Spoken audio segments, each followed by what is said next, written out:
Today is a very special day. I finally updated my world to the latest version of Vault Hunters. Sorry that it took so long. That means that I now have the latest bug fixes and all of that, including the bug fix for Rampage Shaman, so that it doesn't infinitely stack its damage onto an entity that I attack. That in itself makes Rampage Shaman way worse when it comes to killing bosses. And I probably want to look into whether or not I want to keep it, or if I want to go something else with Rampage. As far as killing bosses goes, I will be looking into this ability here, Execute. The next attack performed within 5 seconds after activating Execute will deal an amount of damage based on the target's total hit points. And a max level, that is 30%. That means that if the boss has 1000 hit points and I execute it, I'm always going to deal 30% of that, which is 300. Iskall in the morning. Now look into this a little bit later, because first off, I want to show you something that I saw when I logged on. The Soul Shard shop. Check this out. There is an unidentified artifact for sale. This is the rarest thing that the Soul Shard shop can give you, and yeah, you can see the price, 23,368 Soul Shards. And through my 1 year of playthrough on Vault Hunter SMP, I don't think I saw an artifact a single time.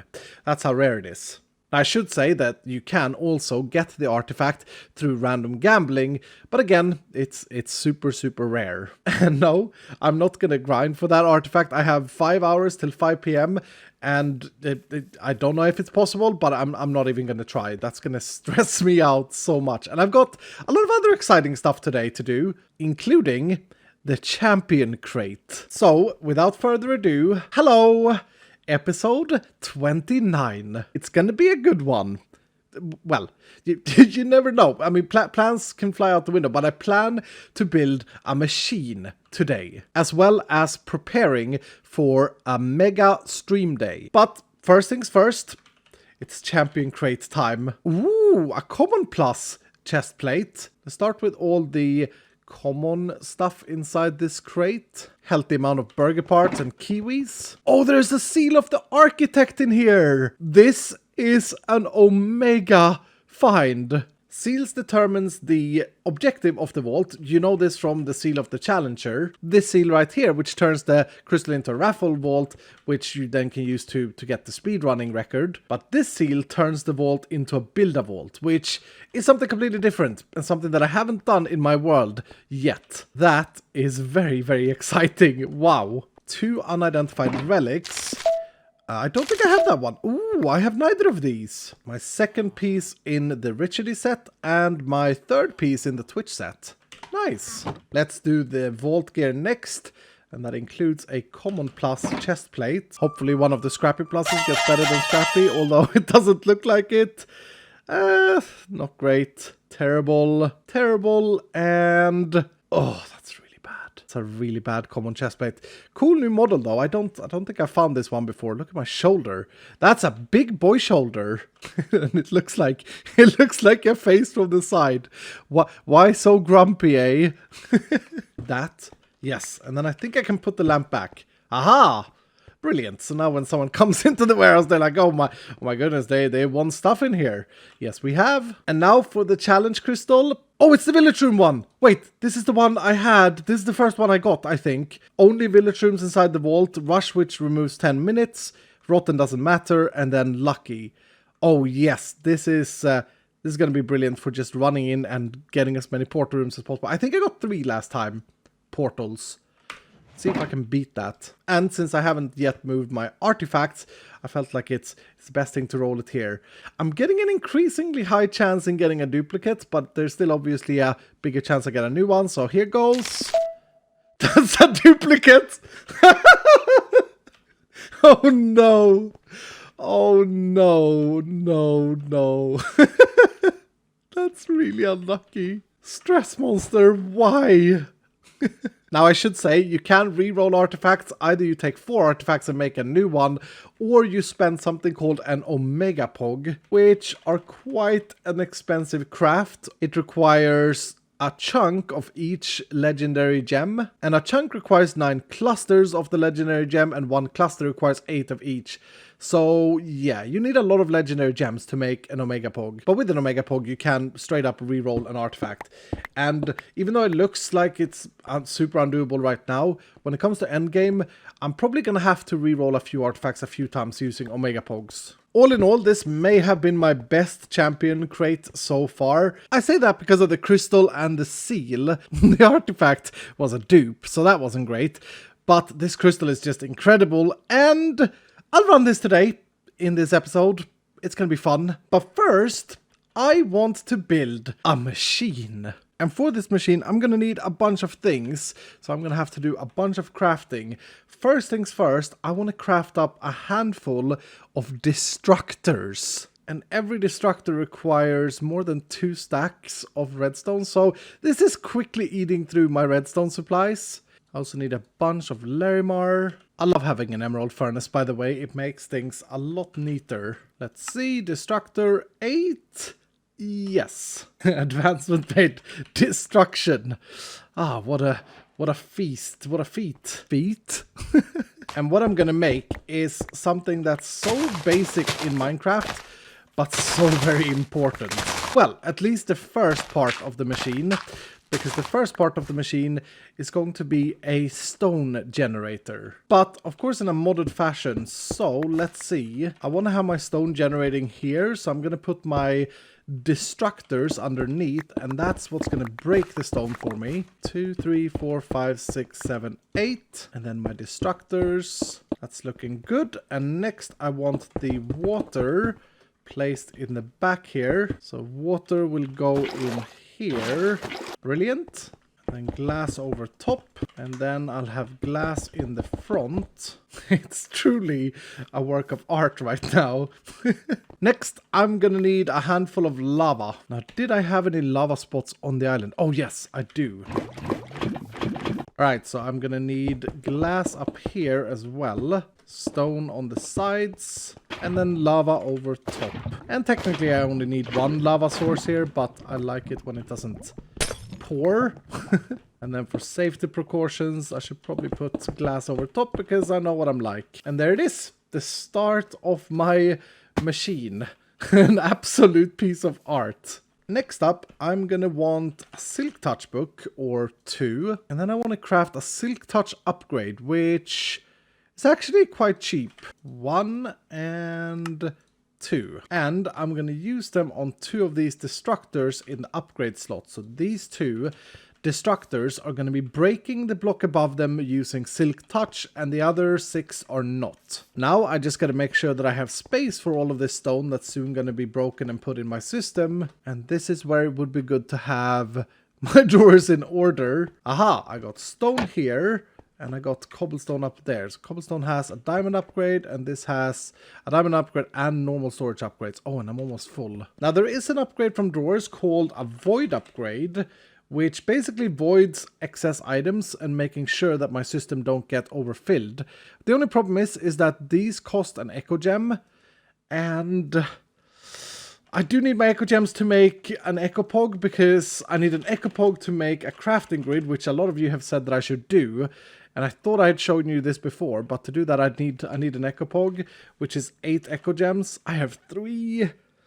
Should I invest in 2 void upgrades? I think I'm gonna do it. It's such a nice thing to have. This is such an investment, but here goes. I'm gonna do it quick so I don't change my mind. There we go, 2 echo gems gone, and now I'm back to having 1. Void upgrades, as I said, they only void excess items, which means that I can actually be a bit smart and invest in some more upgrades, maybe even emerald upgrades. Or maybe not. I'm not going to be able to afford emerald upgrades. I can afford 2 diamond upgrades. It is extremely expensive on vanilla resources. And basically what this will do is allow me to have a base amount of resources, and then rather than flooding my storage disks, the rest of them will just be yeeted. But that's gonna, I don't know the exact maths, but this is gonna allow me to have a lot of cobblestone before it starts getting destroyed. Alright, so with that, all I need to do is plug my machine into my system. And this is why I love, or one of the reasons I love refined storage. It allows me to do things like this. And I do have a cable here in the floor, so I'm just gonna have to run that cable all the way over to the machine.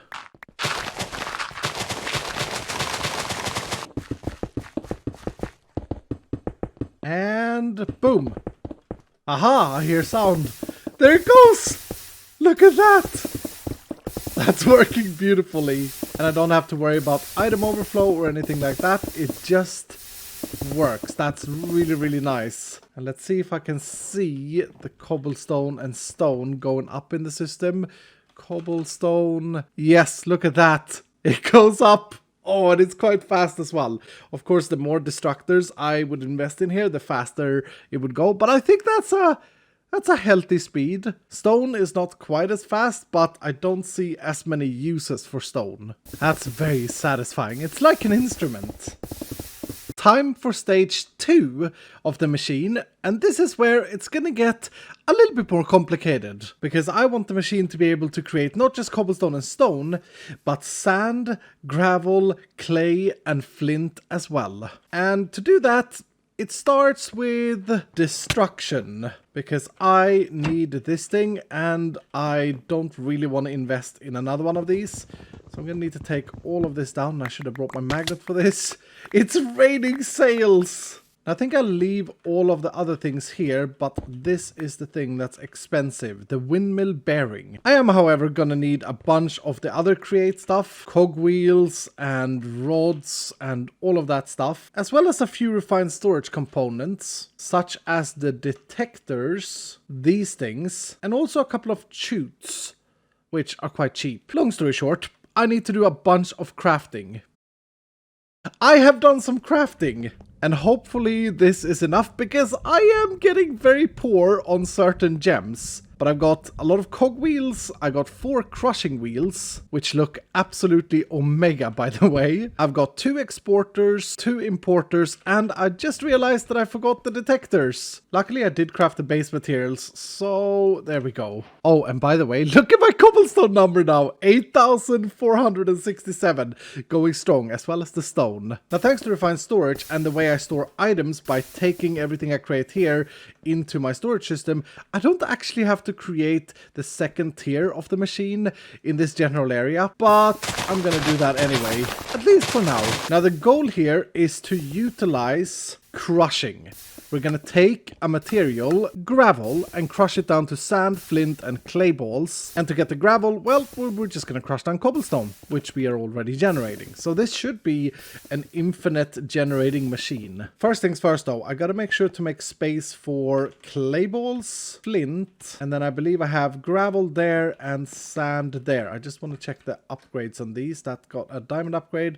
I'll put another diamond upgrade in, and I'll do the same for the gravel.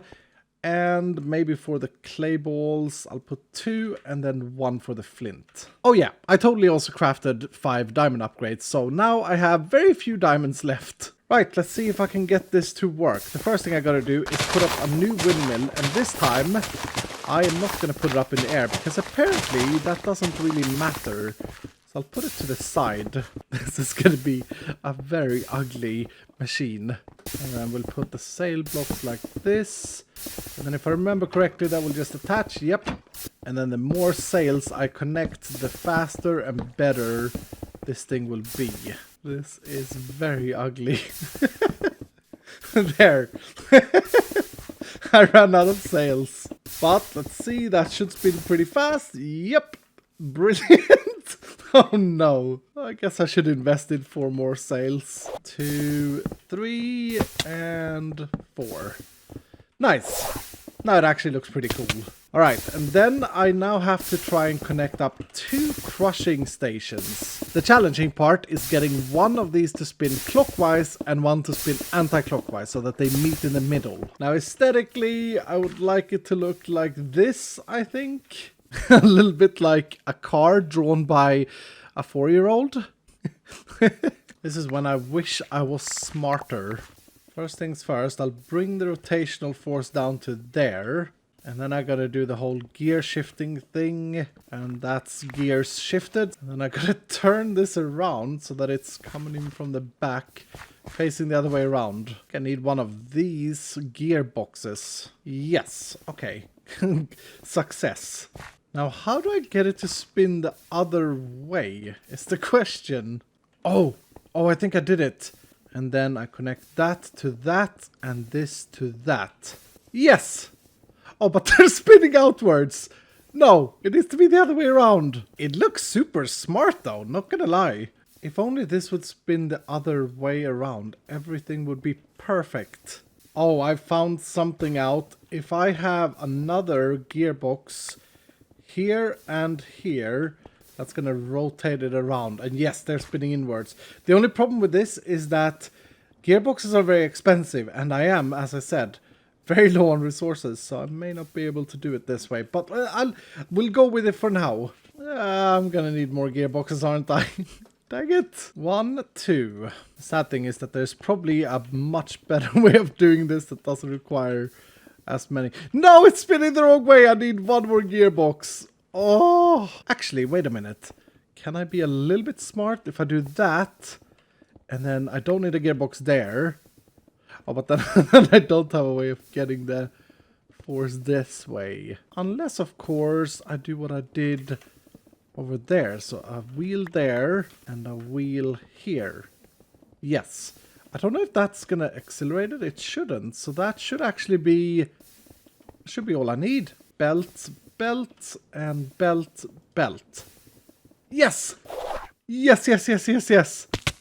I think that's good. Very exciting. Okay, so next up, I'm gonna have a chute here. And a chute is actually a pretty cool item. What it does is it takes an item from the top and then drops it straight below it instantly. So it's basically like a dropper that doesn't require redstone, and it drops everything in a straight line, which is great. And I'm gonna use these chutes to feed the wheels the items that they're gonna crush. And I'm gonna feed the items using exporters. One here and one here. And I don't know why the system stopped. Did I run out of power maybe? Yep. But wait, there is actually power in here, and it is generating things. Oh, is this maybe not enough power to power my refined storage system? It isn't. It's using more power that I'm producing. Aha, interesting. And also slightly annoying, but that does mean that I could disconnect this for a second, and that should have given me more power. Yep. And then I can get a bucket out and refill this, but this means that I need to have more power generation in order to run the machine. And that's a little bit scary right now, because as I said, I'm very low on resources. I don't know if I can afford another thermo generator right now. It costs penniotite. Do I have? I have 3 penniotite ores. Gotta hope for the best here with fortuning this. 3. 3 from 3. That's absolutely terrible. I didn't even think about power when I invented this machine. Okay, so I got a starter version which has 15 RF per tick, or FE per tick, which means that I can produce 85 FE per tick. That's a good number, but I think it's already above that. It's 86, and it's gonna get more. So I can't upgrade it because I need another one of these, and I probably need more of these. Oh, that's penniotite. No.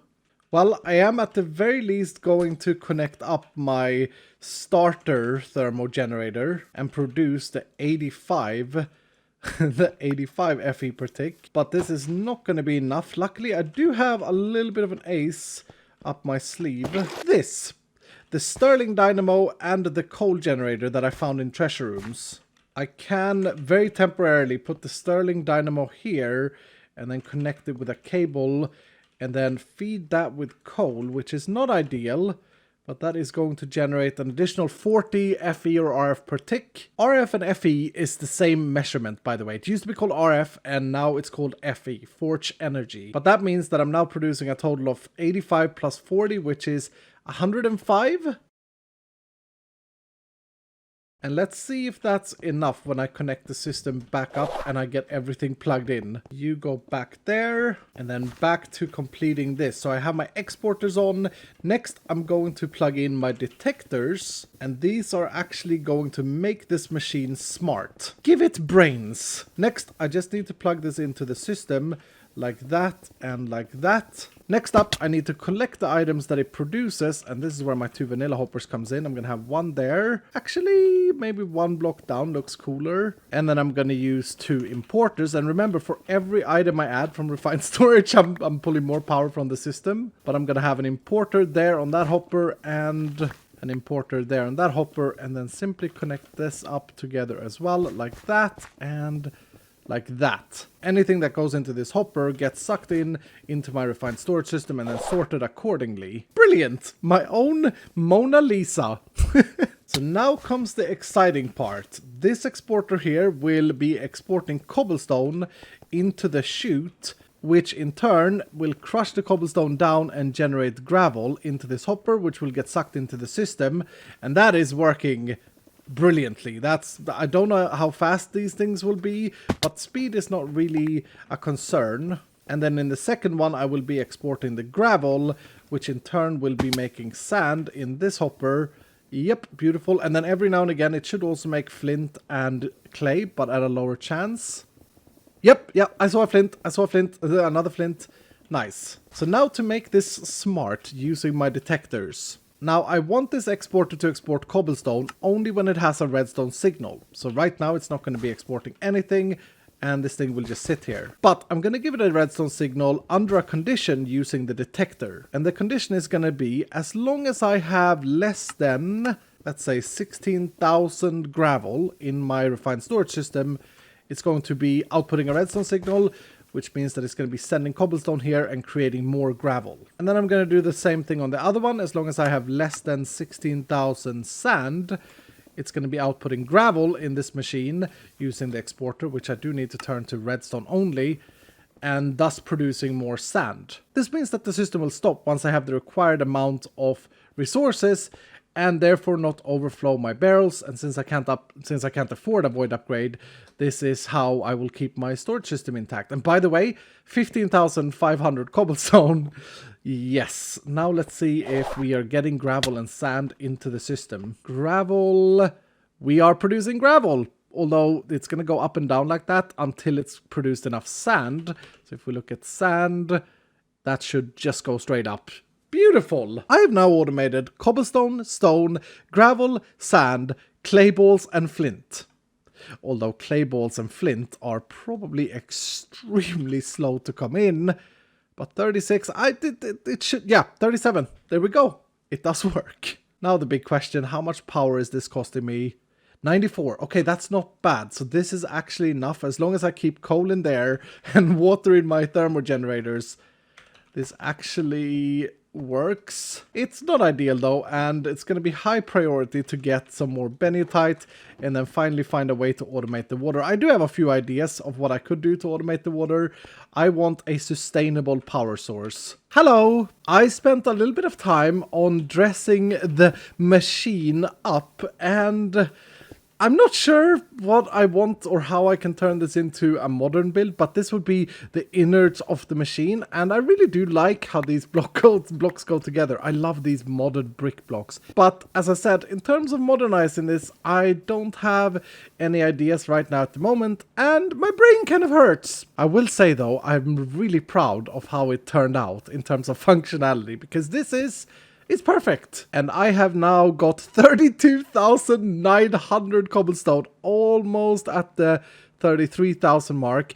The sand is also building up. As I said, the gravel will actually not build up until I hit the 16,000 on sand, at which point it's going to stop producing it and then build up gravel. But over 1,000 flint, 475 clay balls. That's like literally nothing actually, but still it is going up. And yeah, 33,000 cobblestone, 25,000 stone. This is, I'm proud. This is a proud moment. Now though, let's run this vault. The 500 village room one that has minus 10 minutes and lucky on it. Last time I got this challenge crystal, I believe that I got 3 portal rooms. Could have been 2, I can't quite remember. Anyway, my goal is to beat 3. More than 3 portal rooms in the villages. Let's do this. I forgot my backpack.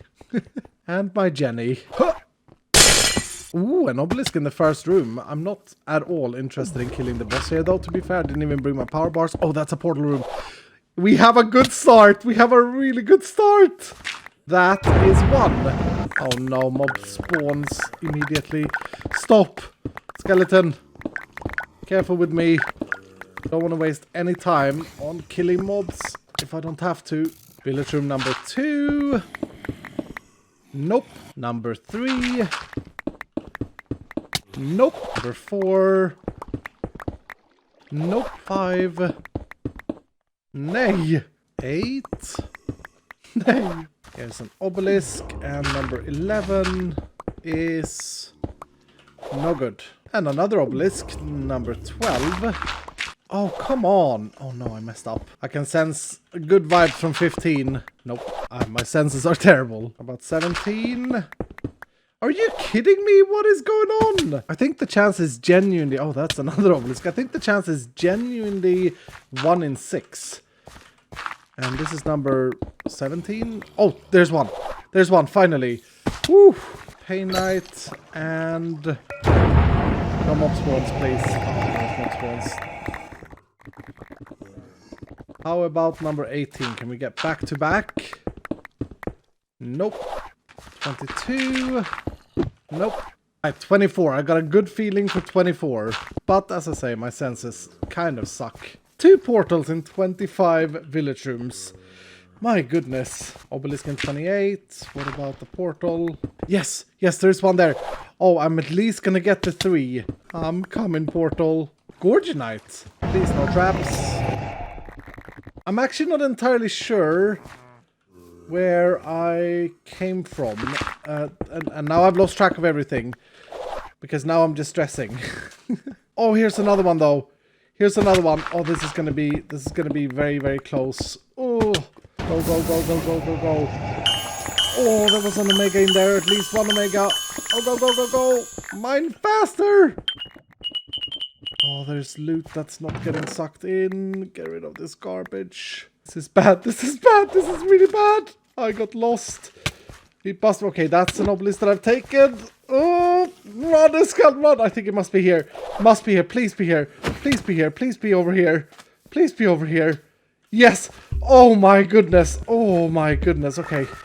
Thank you, Vault. It is so easy to get disoriented when doing village rooms over and over again. I ran the complete wrong direction.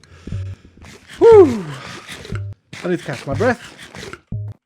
Vaults are crazy sometimes. I was only ever like 4 rooms away, but then I took a wrong turn and ran around the wrong corner, and I felt super lost there for like a split second.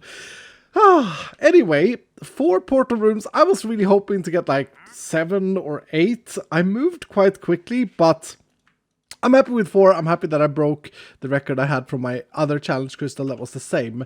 In terms of loot, I did get a Gorgonite. I also did pick up some diorite and gravel and andesite. I got 1 pair of vault leggings and then 22 star essence, 2 vault diamonds. That's very few vault diamonds. Definitely got a healthy amount of burger parts. 18 skill essence is huge. A handful amount of gems, although no echo gems. And all the other good random stuff. Oh, including a Larimar and a Painite. Let's see if the Trousies are any good. Oh, they just skipped Omega! Oh, dang it! In terms of progression, I have got a little bit closer to my long-term goal of unlocking Botania. It is definitely a grind though, but I'm at 5 knowledge stars now, 5.5 knowledge stars. So I'm getting there. Now originally, I was going to prepare for the Mega Day today. I think I took on a little bit too much there in that plan because the machine took its fair share of time to build, which I really enjoyed. And I think it does look kind of cool. But what that means, because I do want to do a stream day this weekend, I'm going to have to either make a special bonus episode of me crafting crystals or do them off camera, because I want to go into the stream day with at least 10 crystals. And speaking about that, I did want to see what my next recipe is. This is actually looking very doable. I mean, I do have Birchman, and yes, Birchman is providing 582 rotten flesh though. That's a lot, but luckily I have collected them inside the vaults. As far as the stream day goes, I'm planning on doing it this Saturday. And I'm going to start early. my time. So between 9 and 10 a.m. Central European time is when I start, and then I'll go for as long as I can. And we'll see if there's another episode in between where I craft crystals. But do note down the date, note down the time, and join me if you can. It's gonna be great fun, and hopefully I'll survive it. Ooh, another Prisman crystal. Very doable. Minus the melons, actually. I don't have melons. Luckily, I can get them fairly easily, though. Just need to create a little bit of a machine. An Iskall powered machine. Oh, I love Twerker. I love Twerker. Twerker and Vein Miner. How could anyone ever live without it? 190. Cake Man. And done. Stop. We'll put you back in the family box. Crafting crystals is really fun. This one, however, may be a little bit annoying because of the amount of cow beef. But as I said, there may be a bonus episode of me crafting these crystals. And if there isn't, next time I see you will be in the stream day this Saturday. For now though, I really do hope that you've enjoyed this episode. If you did, please do hit the like button down below. And if you're brand new, consider subscribing. And I will see you in the next episode.